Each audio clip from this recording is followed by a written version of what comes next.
The second Great Awakening also includes new utopian communities, which are coming out of the reform impulses. So the reformers want to change society, right? They want to go into society and make it better, right? Take away some of that sin, take away some of that problems, and make the world a better place, right? The utopian communities say, you know what, society is completely corrupt, we're going to leave society, and we're going to establish a new society which doesn't have all that corruption, right? So they're very similar. I mean, they're similar in the way that the Puritans and the Pilgrims are similar. The Puritans were people who wanted to purify the English society, the Anglican Church, and the Pilgrims were ones who said, you know what, it's completely corrupt, we're going to establish something completely different, right? They end up coming together at a certain point. And so utopian communities come from that very Christian belief in America, the Protestant America, and they often appeal to people using religious language, although there are utopian communities that are not religious in nature. But they are trying to make the world a better place and starting from scratch, right? Forget the old ones, start completely new. And the term utopia comes from Thomas More's 16th century novel Utopia, that literally means no place, right? His book was a satire saying, you know, it's not even possible to do this. But in the 19th century, they try, right? The term no longer is no longer a satire. They are trying to create utopian societies. Here's a map of where some utopian communities are in the 19th century. And if you look at them, right, there's a pattern here. They're not in the South, right? There's some in the West, but they really concentrate very highly in Western Massachusetts, in upstate New York, over in Ohio, Indiana, and then up through Michigan and then to Iowa. So what's going on here, right? Why these areas? Well, if I had overlapped this map with a map of canals and trains, they would be in the same place. So what's the connection between utopian communities and industrialization? Well, it turns out that where people live in very industrialized areas, they see increasing problems with their society, right? There's a larger disconnect between the rich and the poor, where people no longer have that sort of connection with nature, where people really struggle with that sort of new factory industrialized life, and that's where you see a lot of corruption, you see a lot of crime in those areas, and so those are the places where people say, you know, that's enough. We don't like the society, we want to get something different. And so these are places of heightened religious activity, including places, so in New York it's called the burned over district, but throughout this region, right, those disconnect between the industrialization and religion leads to the spring of these areas, right? Here I had a term, burned over district, which I talked about a little bit in the last video. And utopian communities are really different visions for a new world, right? They're not always religious, but they're often. But they're definitely saying, you know, this society, this manufacturing industrialized society, that's not what we want. We want something different. And so they tend to have a rejection of industrialization, right? So they tend to have, not always, but they tend to have a much more agrarian perspective, right? They tend to reject capitalism. So you have a lot more of sharing property, a sort of community. And they tend to reject patriarchy. So you have a lot more alternative sexual and marriage relations. So, for instance, the Shakers. The Shakers are the term given to a group called the United Society of Believers. Now, the Shakers, which is the term that they accept now, was founded by a British woman who arrived in America in 1774 and moved to upstate New York. Her name was Anne Lee, and Anne Lee believed that sex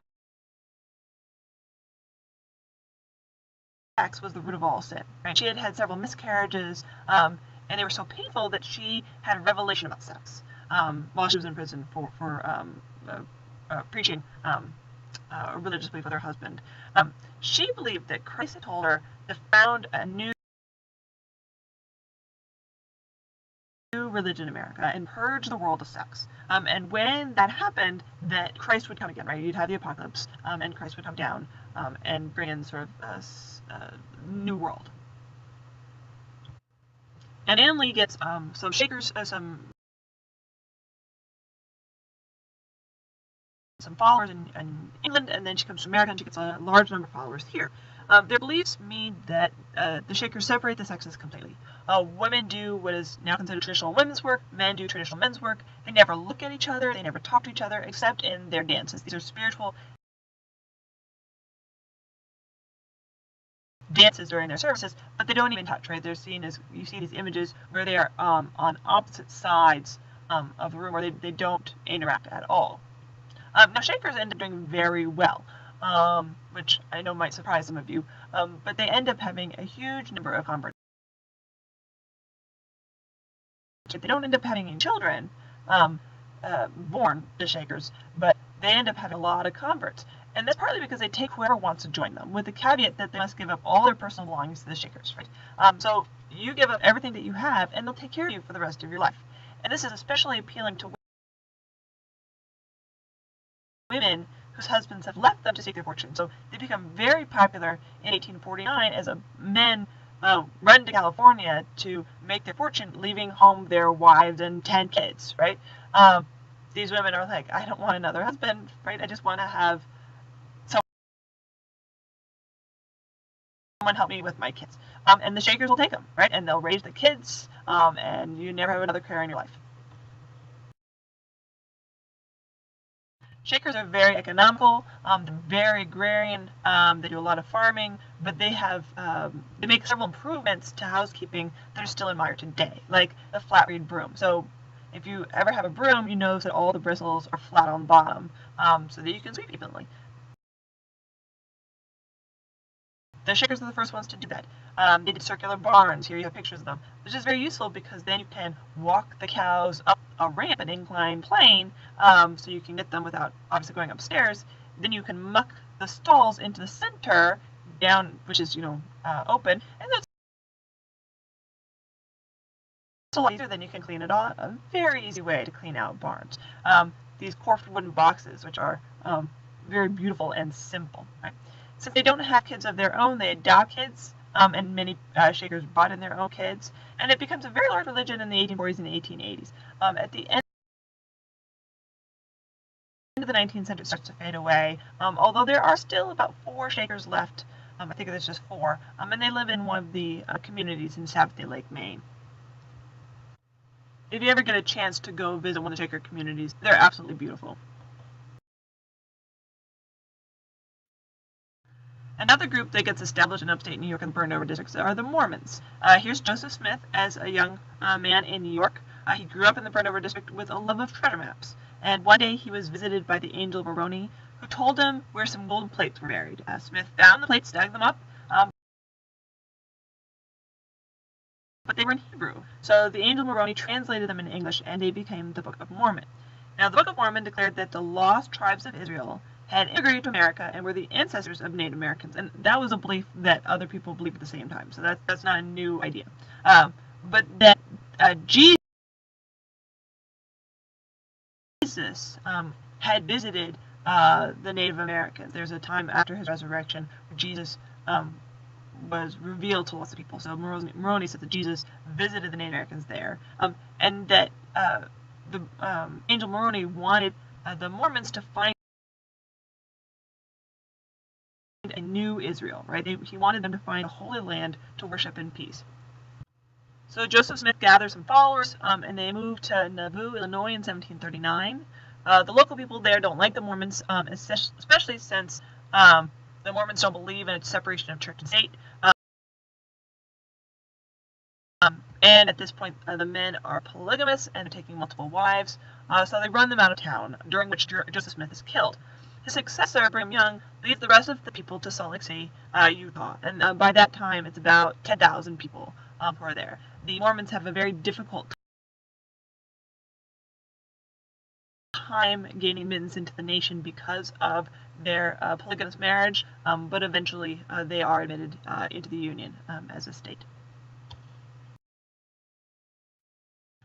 Also founded in upstate New York in 1848 is the Oneida Community. That's by John Humphrey Noyes, and he's here on the left.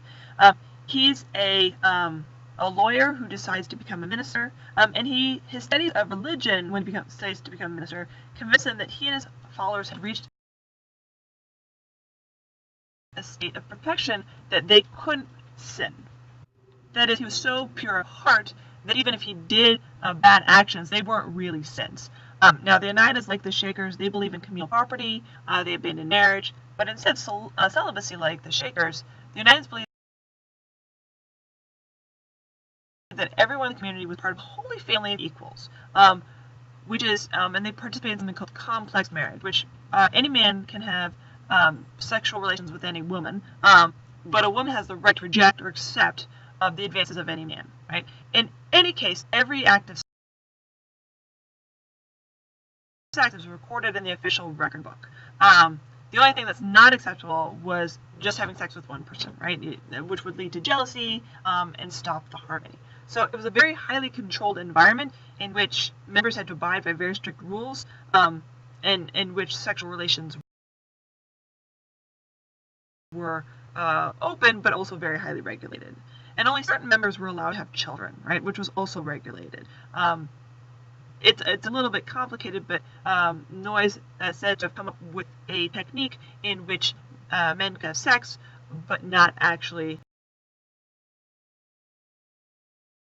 ejaculate. They would orgasm, but not ejaculate, and therefore not actually be able to bear children. So, but unfortunately, the record books were there was a house fire and they all burned. So whatever technique he learned was not passed on. Now, once the community fell apart, and it did fall apart, the location was turned into a silver making operation, and that's where Oneida's silverware comes from. Go home and see if you have Oneida silverware. If you do, it comes from this community. Obviously, the Oneida silverware company now has no ties to the Utopian community except for the location. Now, not all communities were religious. Other communities had the same rejection of industrialization, but not necessarily with a sort of religious bent. The non-religious ones did not tend to last as long as the religious ones. People tend to argue more often. But here is an image from Brook Farm. This is in Massachusetts. It's part of a New England transcendentalism. It was established in 1841 near Boston, and it's modeled after a social reformer named Charles Fourier. It's a very structured agrarian life, right? So it's manual labor. Everyone lives together. Everyone works on the farm. Everyone has scheduled pleasure activities, art, music, dancing. It's like a retirement home where you still have to work. It mostly attracted intellectuals who don't like manual labor, so it fell apart by the early 1850s. And this is Henry David Thoreau's quotes that are related to sort of New England transcendentalism. He writes, this is sort of the impetus for this lifestyle. I went to the woods because I wished to live deliberately, confront only the essential facts of life, and see if I could not learn what it had to teach and not. When I came to die, discovered that I had not lived.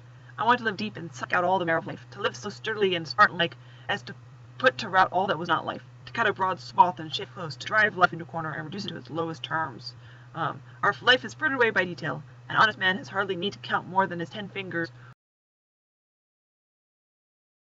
Our stream cases he may add his 10 toes and lump the rest. Simplicity, simplicity, simplicity. I say let your affairs be as 2 or 3, and not 100 or 1,000. Instead of 1,000,000, count half a dozen, and keep your counts on your thumbnail. Instead of 3 meals a day, if it be necessary, eat but 1. Instead of 100 dishes, 5. And reduce other things in proportion. The nation itself, with all its so-called internal improvement, which, by the way, are all external and superficial, is just an unwieldy and overgrown establishment, cluttered with furniture and tripped up by its own traps, ruined by luxury and heedless expense, by want of calculation and a worthy aim, is a million household in the land, and the only cure for it, as for them, is in a rigid economy, a stern and more than Spartan simplicity of life, and an elevation of purpose. Right? So he's wants to be with nature, and he wants to keep life simple, and so these communities really sort of appeal to him and others like him. The simple life, there's not much to it, right? Structured, you work, you have a little bit of free time, but you keep things simple. It doesn't work very well, right? They don't like working very much, they just want to think, about being simple, and it's very hard to live in a group like this, so it ends up falling apart in about a decade and a half.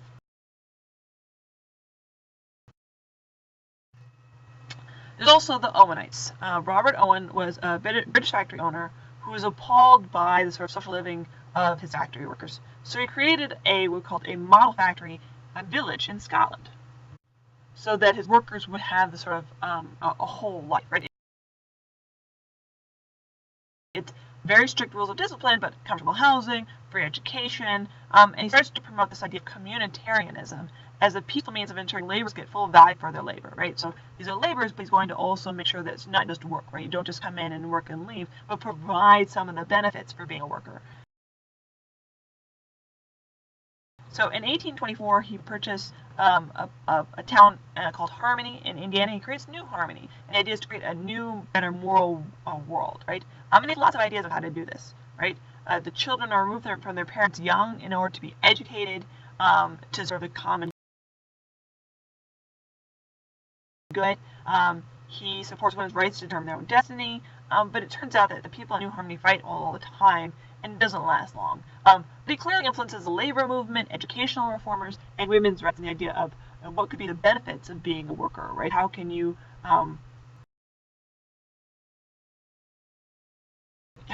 be a dependent worker, an employee, and still get some of the benefits of a full social life? Now, all of these utopian communities ask people to give up material possessions or their family. And as much as people resisted manufacturing changes, a lot of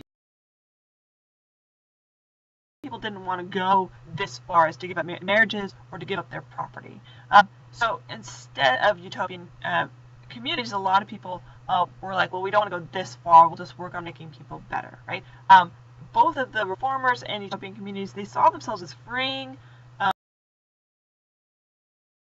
themselves and the world from the sinfulness of the world, right? And so people focus on either removing themselves from the sins or trying to remove a particular sin.